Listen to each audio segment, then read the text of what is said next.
12 మంది శిష్యుల్ని మనం చూడగానే 12 మంది శిష్యులకు నాయకుడైన క్రీస్తు ప్రభువే ప్రాముఖ్యంగా మనకు కనిపిస్తూ ఉంటారు. ప్రజల్లో అత్యంత ప్రజాదరణ పొందిన వ్యక్తి క్రీస్తు ప్రభు.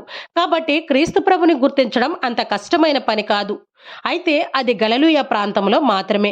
క్రీస్తు ప్రభు గలిలయ సరస్సు పరిసర ప్రాంతాలలో సువార్త పరిచర్య కొరకు వెళుతూ ఉండేవారు. కాబట్టి గలిలయ పరిసర ప్రాంతంలో ఉన్న ప్రజలందరూ కూడా క్రీస్తు ప్రభును ఇట్టే గుర్తుపట్టేస్తారు. కానీ ఇప్పుడు క్రీస్తు ప్రభు గలిలయ పరిసర ప్రాంతాల్లో ఎక్కడా లేరు. యెరూషలేముకి వచ్చారు. క్రీస్తు ప్రభు యొక్క జీవిత చివరి దశ అంతా కూడా యెరూషలేములోనే గడపవలసి వచ్చింది.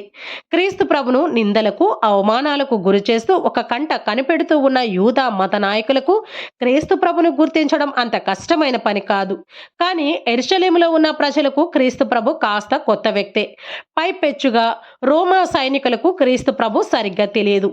అదీ కాక ప్రజాదరణ పొందిన వ్యక్తి కాబట్టి పగటిపూట ప్రజల మధ్య క్రీస్తు ప్రభుని బంధిస్తే ప్రజలు తిరుగుబాటు చేస్తారు, అల్లర్లు చెలరేగుతాయి అని మత నాయకులు భయపడి క్రీస్తు ప్రభును రాత్రిపూట బంధించడమే మంచిది అని ఒక పథకం వేసుకున్నారు. కానీ ఆయన రాత్రిపూట ఎక్కడ ఉంటారు అనే విషయం క్రీస్తు ప్రభు 12 మంది శిష్యులకి తప్ప మరెవరికూ తెలియదు. అందుకొరకు 12 మంది శిష్యుల్లో ఒక్కడైన యూదా ఇస్కారియోతును ఉపయోగించుకుంది రోమా ప్రభుత్వము. యూదా ఇస్కారియోతు కూడా ధనానికి ఆశపడి క్రీస్తు ప్రభును పట్టించడానికి ముందుకు వచ్చాడు. పగటిపూట బహిరంగంగా క్రీస్తు ప్రభుని పట్టిస్తే క్రీస్తు ప్రభు మరణానికి యూదా ఇస్కారియోతే కారకుడు అనే నింద యూదా పైన పడుతుంది అని రాత్రిపూట క్రీస్తు ప్రభుతో ప్రేమగా ఉన్నట్లు నటించి ముద్దు పెట్టి పట్టించాలి అని పథకం వేసుకున్నాడు.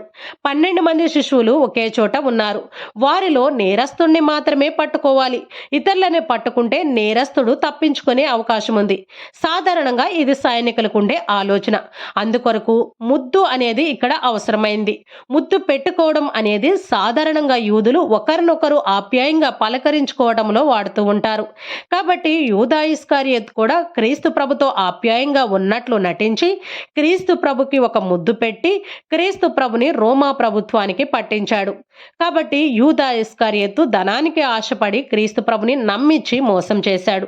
అయితే ఈ సన్నివేశం అంతా కూడా గెత్సెమనీ తోటలో జరిగింది అని మత్తయి సువార్తలోను, మార్కు సువార్త, లూకా సువార్తల్లో రాయబడి ఉంది.